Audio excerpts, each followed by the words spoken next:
అందుకే నిర్మలీకరణ అవసరం. అవును, అవసరం. కానీ నిర్మలీకరణ ఎలా చేయాలి? చాలా తేలిక నిజంగా. నేనేమంటానంటే, ఒక పద్ధతి కూడా ఉంది, యోగిక పద్ధతి. ఈ పద్ధతిని స్థాపించినవారు శ్రీరామచంద్ర, యూపీ షాజహాన్పూర్కు చెందినవారు. ఈ పద్ధతిని ఆయనే కనుగొన్నారు. దీన్ని నేను మీతో పంచుకోగలను కూడా, దగ్గరుండి చేయించగలను. మీకిష్టమేనా? ఇష్టమే మాస్టర్. నిర్మలీకరణలో ధ్యానంలాగే సుఖంగా కూర్చుంటాం. కాని ధ్యానం ఉదయాన్నే మనం చేస్తాం, నిర్మలీకరణ సాయంకాలం చేస్తాం. మనం రోజూ చేసే పనులన్నీ పూర్తయిన తర్వాత. సరేనా? ఒక ఉదాహరణ ఇస్తూ ఉంటాను. ఒక శ్రామికుడున్నాడు, పొలంలో పనిచేస్తున్నాడు. లేక జిమ్కెళ్ళి ఇంటికొచ్చాక అంతా ఉక్కగా ఉంటుంది. అప్పుడు మీ భార్యను ముద్దు పెట్టుకుంటారా? ఆమె పారిపోతుంది, ఎందుకంటే అంత కంపుగా ఉంటారప్పుడు మీరు. అలాగే చాలా కష్టపడి పనిచేసి వచ్చిన తర్వాత మీ మనసెక్కడో ఉండొచ్చు, చికాకుగా ఉండొచ్చు, లేక ఆనందంగా కూడా ఉండొచ్చు. ఏమైనప్పటికీ అదొక ముద్రే, నిజానికది మీరు కాదు. ఇవన్నీ తొలగించవలసి ఉంది. మీరు సంరక్షించుకోవాలి. కనీసం మానసిక స్థాయిలోనైనా ఒక విధమైన స్పష్టతను లేక ఒక రకమైన పవిత్రతను కాపాడుకోవలసి ఉంటుంది. మీ కుటుంబ సభ్యుల పట్ల ఒక రకమైన సరళత్వాన్ని ప్రదర్శించగలగాలి. కాబట్టి మనం రోజంతా కష్టపడి పనిచేయటంలో ఏర్పరచుకునే సంక్లిష్టతలను, మలినాలను తొలగించుకునే ప్రయత్నం చేస్తాం. పద్ధతి చాలా సులువు. సుఖంగా కూర్చోండి. తల పైభాగం నుంచి, అంటే వెనుక భాగంలో పైనుంచి మూలాధారం వరకు మొత్తం వెనుక భాగం అంతా, ఆ భాగాన్నంతా ఒకసారి ఊహించుకోండి. మీరు ఏర్పరచుకున్న సంక్లిష్టతలన్నీ, మాలిన్యాలన్నీ ఈ వెనుక భాగం నుంచి వెళ్ళిపోతున్నట్లుగా, ఈ వెనుక భాగం నుంచి. ఏ విధంగా? పొగ రూపంలో. అలా ప్రక్రియను ఆరంభించండి. పొగ వెనుక భాగం నుంచి వెళ్ళిపోనివ్వండి. మొత్తం వెనుక భాగం నుంచి, మీ పుర్రె వెనుక భాగం, మీ భుజాలు, మూలాధారం వరకు ఉన్న వీపు భాగంతో సహా.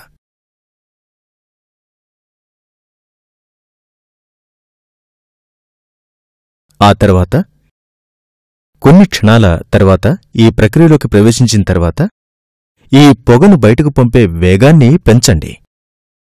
ఈ ప్రక్రియను తీవ్రతరం చెయ్యండి. ఇలా 20-25 నిమిషాలు కొనసాగనివ్వండి. ఆ తర్వాత మీరు అప్రయత్నంగానే ఈ సంక్లిష్టతలు పోయినప్పుడు సరళతను అనుభూతి చెందుతారు. మీరు లోపలంతా సరళమైన అనుభూతి కలుగుతుంది.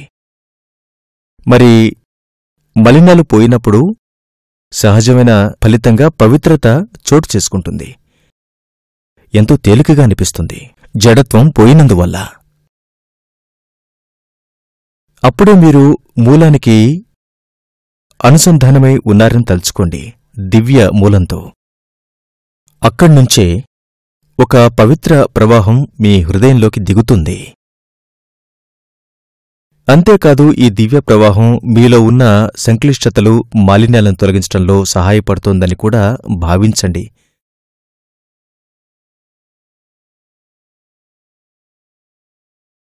కొన్ని క్షణాల తర్వాత ఇలా నా హృదయంలో దిగినటువంటి దివ్య ప్రవాహం నా శరీరం అంతటా వ్యాపించినట్లుగా భావించండి. నా శరీరంలోని నలుమూలలా, శరీరంలోని ప్రతి కణంలో ఈ పవిత్ర ప్రవాహం, ఈ దివ్య ప్రవాహం నిండిపోయినట్లుగా భావించండి.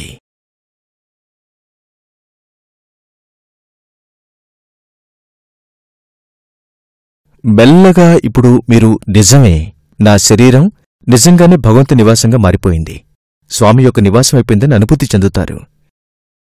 ఆ భగవదనుభూతిని శరీరమనే పాత్రలో అలాగే కొనసాగనివ్వండి. ఇది నిర్మలీకరణ. మాస్టర్, ఒక ప్రశ్న.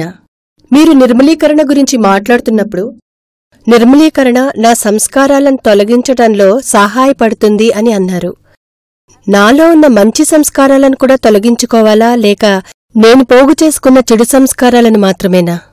ఓకే, మన సాహిత్యంలో చెప్పిందేమిటంటే, మన శాస్త్రాలను చెప్పిందేమిటంటే, మన సంస్కారాలను భోగించాలి అనంటే మనం జన్మం తీసుకోవడం జరుగుతుంది. ఈ శరీరం ధరించడం జరుగుతుంది ఈ సంస్కారాల ప్రభావాన్ని అనుభవించడం కోసమే.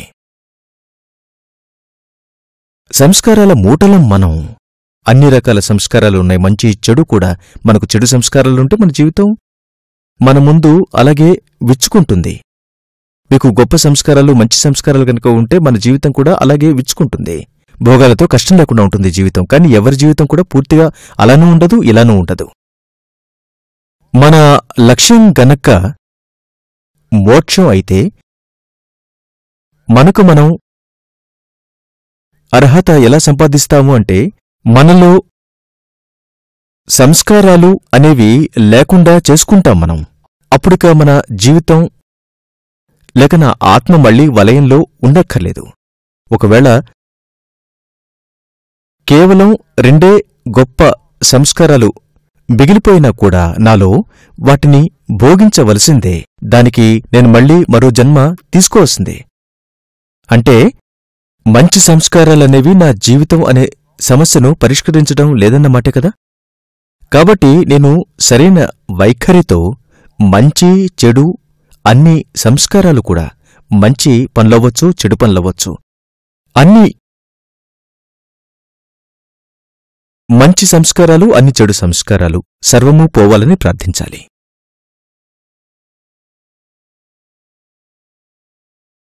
కాబట్టి సాయంకాల నిర్మలీకరణలో మంచి సంస్కారాలు, చెడు సంస్కారాలు పొగ రూపంలో బయటికి వెళ్ళిపోతాయన్నమాట. నిజమే, అవును. మాస్టర్, ఈ నిర్మలీకరణ ప్రక్రియ పూర్తయిన తరువాత మనం 3 విషయాలను అనుభూతి చెందగలమన్నారు. స్వచ్ఛంగానూ, సరళంగానూ, పవిత్రంగానూ అనుభూతి చెందాలన్నారు. మాస్టర్, ఈ 3 గురించి కొంచెం వివరిస్తారా? తప్పకుండా.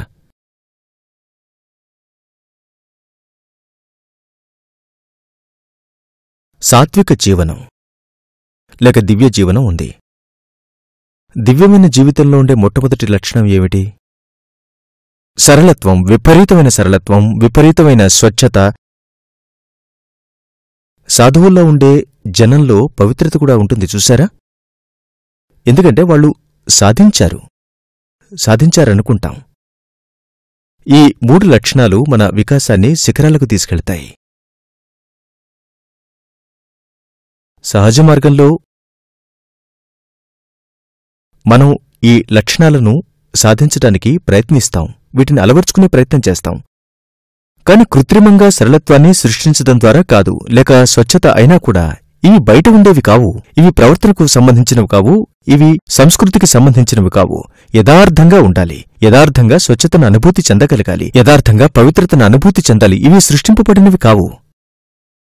అలా సరళంగా, స్వచ్ఛంగా అనుభూతి చెందుతూ, లోపల పవిత్రతను అనుభూతి చెందుతూ రాత్రి పడుకోబోయే ముందు అటువంటి స్థితిలో, అటువంటి భావంతో ప్రార్థనను నివేదించినప్పుడు అటువంటి ప్రార్థనలు అందుతాయి. కాని మనం ప్రార్థించడం అనే పొరపాటు చేశామంటే, ప్రార్థన ఎప్పుడూ పొరపాటు కాదనుకోండి, మన వైఖరే దాన్ని సమర్థవంతంగా చేయడానికి, చేయకపోవడానికి కారణమవుతుంది. సరళమైన హృదయంతో, స్వచ్ఛమైన హృదయంతో చేసే బహుశా అలాంటి ప్రార్థనలకు త్వరగా సమాధానాలొస్తాయి.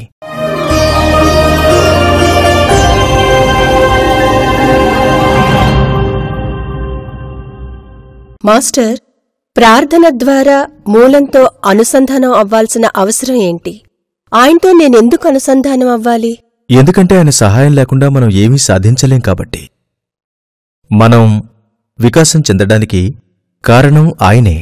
మన జీవితాన్ని నిలబెట్టేది, సంరక్షించేది ఆయనే. ఆయనే మన ఉనికికి కారణం కూడా. సహజ మార్గంలోని ఈ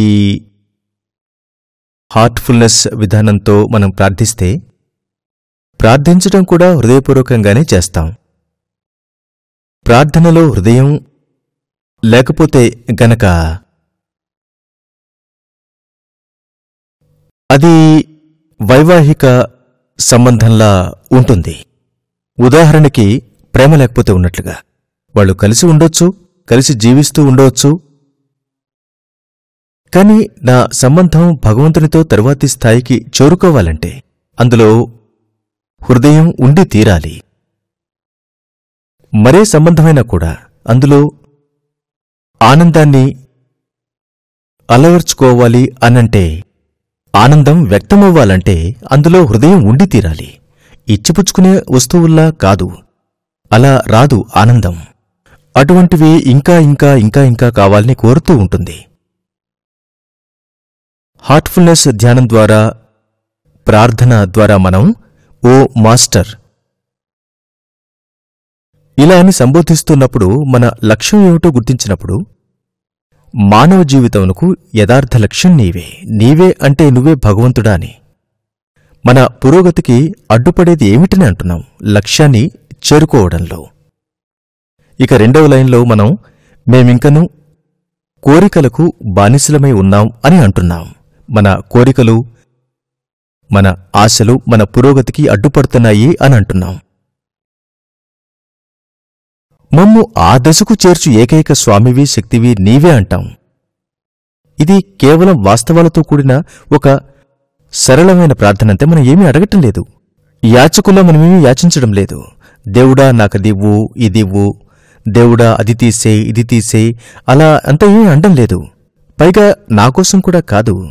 లేకపోతే నా ప్రార్థన ఇలా ఉండేది: ఓం మాస్టర్, మానవ జీవితమునకు యథార్థ లక్ష్యం నీవే. ఇక్కడ నేను గురించి మాట్లాడడం లేదు. మేమింకా కోరికలకు బానిసలమై ఉన్నాం అని అంటున్నాం. మా ప్రగతికి ప్రతిబంధకమై ఉన్నదంటున్నాం. నా ప్రగతికి అనడం లేదు. మమ్ము ఆ దశకు చేర్చు ఏకైక స్వామివి, శక్తివి నీవే అంటున్నావు. నన్ను ఆ దశకు అనడం లేదు. మనం మనకోసమే ప్రార్థించినట్లయితే అది స్వార్థపూరితమైన విధానమవుతుంది. మనం ఏమీ అడగకపోయినా కూడా. నేను ప్రార్థించినప్పుడు ముందు నా కుటుంబాన్ని కలుపుకుంటాను.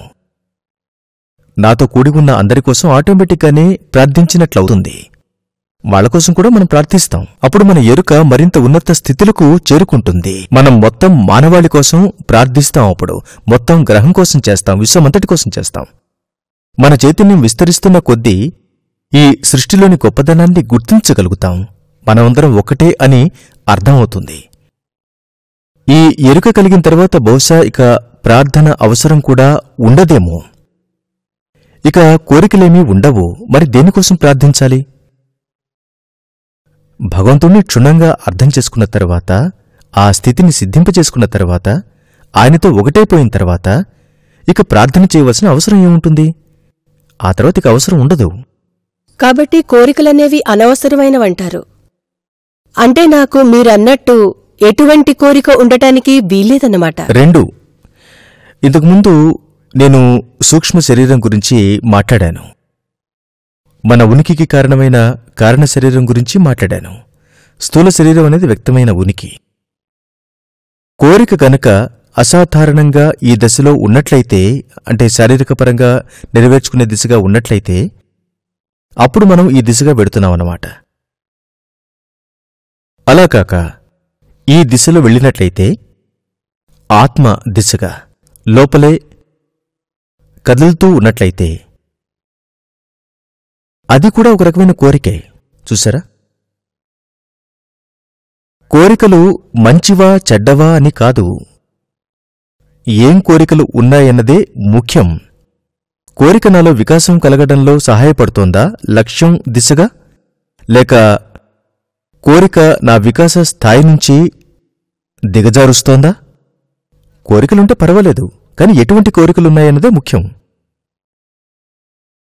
ఉదాత్తమైనవా లేక మరో దిశగా ఉన్నాయా? పరిణామ దిశగా ఉన్నాయా? మరే దిశలోనైనా ఉన్నాయా? ప్రయోజనకరంగా ఉన్నాయా లేక మరో రకంగా ఉన్నాయా? కాబట్టి కోరికలకు వాటి పాత్ర ఉంది. కాని తర్వాత జీవితంలో ఒక దశ ఇలా కూడా వస్తుంది. ఏమిటంటే అత్యున్నతమైన దాన్ని సాధించాలన్న కోరిక కూడా పోతుంది. ఎందుకంటే ఇప్పుడు మిమ్మల్ని మీరు భగవంతునికి సమర్పించుకుని నీ ఇచ్ఛ ఎలా ఉంటే అలా జరగని అనే స్థితిలో ఉన్నారు. ప్రపన్న స్థితి అన్నమాట. ఆ తర్వాత ఆయనే చూసుకుంటారు. మనం వేచి ఉండేది దానికోసమే. మొదట్లో మనకు అత్యున్నతమైన దాన్ని సాధించాలన్న కోరిక ఉంటే ఉండవచ్చు. మనశ్శాంతి కావాలనుకోవటం ఇందులో తప్పేమీ లేదు. సూక్ష్మ శరీరాలు ఈ దిశగా వెళ్లడం కంటే మంచిది. మనశ్శాంతి కావాలన్న చిన్న కోరిక ఉన్నా కూడా మరేమీ పర్వాలేదు. ఎల్లవేళలా ఇలా శాంతిగా ఉండే కళలో పట్టు సాధించినట్లయితే ఈ శాంతి చాలా ప్రబలంగా స్థిరపడినప్పుడు దీన్ని దాటి ఏమైనా ఉందన్న భావన కలుగుతుంది మనకు. బహుశా పరమానందం అయి ఉంటుందేమో.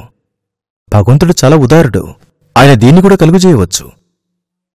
ఆ తర్వాత మళ్లీ ఈ పరమానందాన్ని దాటి ఏముందో అని అనిపిస్తుంది. ఇలా మనం ముందుకు సాగుతూ ఉంటామన్నమాట. కోరికలు మనల్ని ముందుకు నడిపిస్తూ ఉంటాయి. కాని మనమెప్పుడూ చైతన్యపరంగా పరిణతి చెందేటటువంటి కోరికలు కలిగి ఉండాలి. ఇది తెలిసి తీసుకునే నిర్ణయమో లేక తెలిసి చేసే పనో అయ్యుండాలన్నమాట. ఆటోమేటిక్గా చెప్పాలంటే ఆటోమేటిక్. అది కేవలం ధ్యాన సాధన చేయడం వల్ల కలుగుతుంది. అవును, వేగం పుంజుకుంటుందనవచ్చు. వేగం పెరుగుతుందంటారు. మాస్టర్, మీరు రిమోట్ సిట్టింగుల గురించి మాట్లాడారు. నేను కొత్తగా సాధన మొదలుపెట్టాను. నాకు ఈ రిమోట్ సిట్టింగ్ అంటే ఏంటో అర్థం కాలేదు. మాస్టర్, ఈ రిమోట్ సిట్టింగ్ అంటే ఏంటి? స్వయంగా ధ్యానం చేసుకోవడం అంటే ఏంటి? ఓ సరే, మీరు ఈ ధ్యానాన్ని మా హార్ట్ఫుల్నెస్ వాలంటీర్ ద్వారా, మా ఫెసిలిటేటర్ల ద్వారా లేక మా ప్రిసెప్టర్ల ద్వారా అనుభూతి చెందినప్పుడు మీ కాలేజీలోనో కార్పొరేట్ ఆఫీసుల్లోనో లేక మా ఆశ్రమాల్లోనో కావచ్చు, అక్కడ మీరు ప్రిసెప్టర్ల ముందు కూర్చుని ఉండొచ్చు. ఆ వ్యక్తితో ముఖాముఖిగా ఉన్నారు. ఆ తర్వాత మీరు ఇంట్లో ఉన్నారనుకుందాం, లేక ఆఫీసులో ఉన్నారనుకుందాం, లేకపోతే ప్రయాణం చేస్తూ ఉన్నారనుకుందాం. అకస్మాత్తుగా మీకు ధ్యానం చేయాలనిపించింది అనుకుందాం. ఇంతకుముందు ప్రిసెప్టర్తో కూర్చున్నట్లుగా కూర్చుని సిట్టింగ్ తీసుకోవాలనిపించింది. కానీ ఇప్పుడు మీతో ప్రిసెప్టర్ లేడు కదా. ఏం చేస్తారు? మీరు కాల్ చేస్తారు. మీ వద్ద ఉన్న ప్రిసెప్టర్ నంబరుకు కాల్ చేస్తారు. ఆ వ్యక్తికి కాల్ చేసి, అయ్యా నాకు సిట్టింగ్ తీసుకోవాలంది మీ ద్వారా అని అనండి. కాబట్టి ప్రిసెప్టరు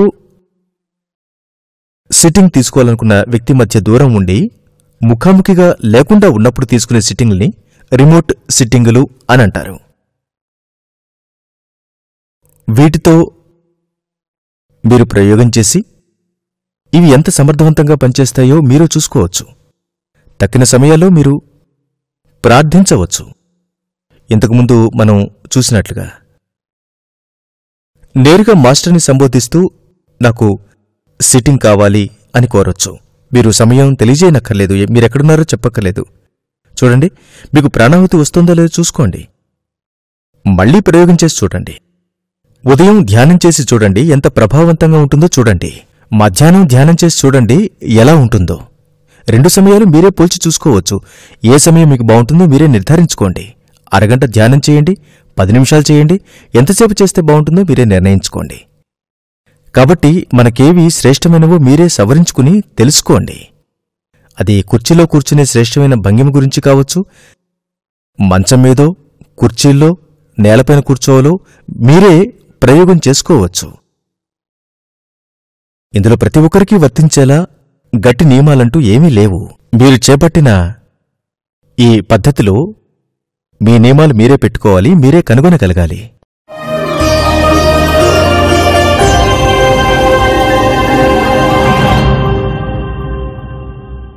మాస్టర్, ఫ్రెండ్తో సిట్టింగ్ అనుభవం అంటే ఏంటో వివరిస్తారా? అదేంటో నాకు అర్థం కావట్లేదు. మాస్టర్, దీన్ని కాస్త వివరిస్తారా? మీరొక రెస్టారెంట్లో ఉన్నారనుకుందాం. మీ స్నేహితుడు ఎవరికైతే ఈ సహజమార్గ హార్ట్ఫుల్నెస్ ధ్యానం గురించి ఏం తెలీదో అతనితో ఈ ధ్యానం గురించి మాట్లాడుతున్నారనుకుందాం. అతనికి ఆ అనుభవం కలిగించవచ్చు. ఆర్డర్ ఇచ్చిన తినుబండారాలు వచ్చే లోపల అతన్ని రిలాక్స్ చేయొచ్చు. ఇది 2-3 నిమిషాలు మాత్రమే పడుతుందంతే. రెస్టారెంట్ తర్వాత మీ ఇంటికో ఆఫీస్కో వెళతారు, లేక పార్కులో కూర్చున్నారు. మీ స్నేహితుడితో చెప్పండి, నేను నీకు ఈ అనుభూతిని ఇస్తాను అని చెప్పండి, బావుంటుందని చెప్పండి.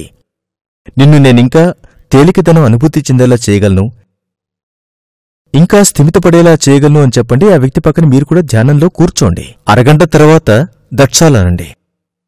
కానీ ధ్యానం ప్రారంభించే ముందు ఒక ప్రిసెప్టర్తో ఏర్పాటు చేసుకోండి.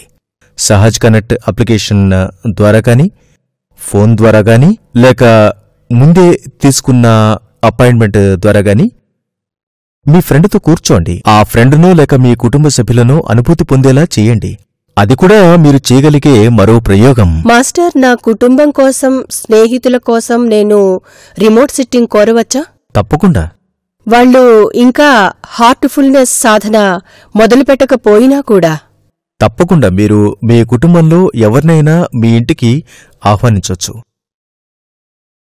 ఈ పద్ధతికి వాళ్ళని పరిచయం చేయొచ్చు. ఈ పద్ధతి వాళ్ళు తెలుసుకోనివ్వండి. ఇది పద్ధతి అని చెప్పండి. మళ్ళీ ప్లాసిబో ధ్యానం చేయించండి. ఆ తర్వాత ప్రిసెప్టర్ను దూరం నుంచే ట్రాన్స్మిషన్ ఇవ్వమనండి. నాన్నగారు, అమ్మగారు, అన్నో, చెల్లో లేక మరే బంధువులైనా, స్నేహితులైనా ధ్యానం చేసి చూడాలి అని అనుకుంటే మరి ఆ ఏర్పాటు చెయ్యండి. మన ప్రిసెప్టర్లు మీతో పనిచేయటానికి చాలా ఇష్టపడతారు కూడా. నిజమైన ఆధ్యాత్మికత రుచేమిటో వాళ్లకు తెలియచేయండి. మాస్టర్, ఒక్కోసారి కొత్త సాధకులు ఈ హార్ట్ఫుల్నెస్ వర్క్షాపుల్లో పాల్గొన్న తరువాత, సిట్టింగులు తీసుకున్న తర్వాత కూడా మా దగ్గరికి వచ్చి సరైన ప్రేరణ కలగటం లేదు అని అంటూ ఉంటారు. ఒక రకమైన స్తబ్దత వచ్చేసింది అంటున్నారు. అటువంటి కొత్త సాధకులకు మాస్టర్ ఏం చెప్తారు? ఇది తప్పక జరిగేదే. బ్రేక్ఫాస్ట్ అవగానే మళ్ళీ భోజన సమయం వరకు ఆకలి వెయ్యదు. భోజనమైన తర్వాత మళ్ళీ చాలాసేపటి వరకు, రాత్రి భోజన సమయం వరకు ఆకలి వేయదు. అలా మనం మన సాధన ప్రక్రియల్లో బాగా స్థిరపడ్డ తర్వాత ఒక విధమైన స్తబ్దత కూడా చోటు చేసుకుంటుంది. నాకు జరిగిన సంఘటనల్లో ఇది శ్రేష్టమైన సంఘటన అన్న వ్యక్తి, అదే వ్యక్తి నాకు ధ్యానం చేయాలనిపించటం లేదు అని అంటాడు 2-3 నెలల తర్వాత. ఇదెలా సాధ్యం? అలా అంత మంచిదనుకున్న విషయం ఇప్పుడు తరువాత చూద్దాంలే అన్నట్టుగా దిగజారిపోయింది. నాకు ధ్యానం చేయాలని లేదు, నేనివాళ చెయ్యను అనుకుంటాడు. ఇది ఎందుకంటే చైతన్య స్థితి అనేది ఎంత వేగంగా ఉంటుందంటే, సహజమార్గ ధ్యానం ద్వారా అంతరంగంలో వచ్చే మార్పు ఎంత వేగంగా ఉంటుందంటే, ఈ మార్పును గనక మనం సక్రమంగా అర్థం చేసుకోకపోతే ఈ పద్ధతిని విడిచిపెట్టేయాలి అని అనిపిస్తుంది. ఇదిలా చాలాసార్లు జరుగుతుంది. కొంతసేపు ధ్యానం చేసిన తర్వాత 2-3 నెలలు సాధన చేశారనుకుందాం, ఒక కొత్త ఆధ్యాత్మిక చైతన్య స్థితిని చేరుకుంటాం. ఎందుకంటే ఇప్పుడు మీరు ఒక ఉన్నత స్థాయికి చేరుకున్నారు. మార్పు కలిగింది. మార్పు సంభవించినప్పుడల్లా మనం ఒక ఇంటి నుంచి మరో ఇంటికి వెళ్ళినప్పుడు, లేక ఒక నగరం నుంచి మరో నగరానికి వెళ్ళినప్పుడు అక్కడ సర్దుకోవటానికి సమయం పడుతుంది. ముఖ్యంగా స్త్రీలకు ఒక కొత్త వాతావరణంలోకి ప్రవేశించినప్పుడు వాళ్ళకి మళ్లీ వాళ్ల పాత, తెలిసిన మరింత సుఖంగా ఉండే వాతావరణంలోకి తిరిగి వెళ్ళిపోవాలి అని అనిపిస్తుంది. కొత్త వాతావరణం యొక్క సవాలును ఎవ్వరూ ఎదుర్కోవాలి అని అనుకోరు. అలాగే మనలో ఉన్న ఈ చైతన్య స్థితిలో కూడా ఇటువంటి కొత్త వాతావరణం సృష్టింపబడుతుంది. మనం ఒక ఉన్నతమైన చైతన్య స్థితికి కదిలినప్పుడు మనకు ఈ స్థితి అలవాటుండదు. ఈ ఉన్నత స్థితిని అర్థం చేసుకుని ఆ వాతావరణంలో ఉండటానికి అలవాటు పడినప్పుడు మళ్లీ ఆనందం మొదలవుతుంది. కాని మాస్టర్ ఎంత ఉదారుడంటే ఇంకా ముందుకు తోయడం జరుగుతుంది. అప్పుడు మరో కొత్త చైతన్య స్థితి అన్నమాట. మళ్లీ మీకు ధ్యానం చేయాలనిపించదు.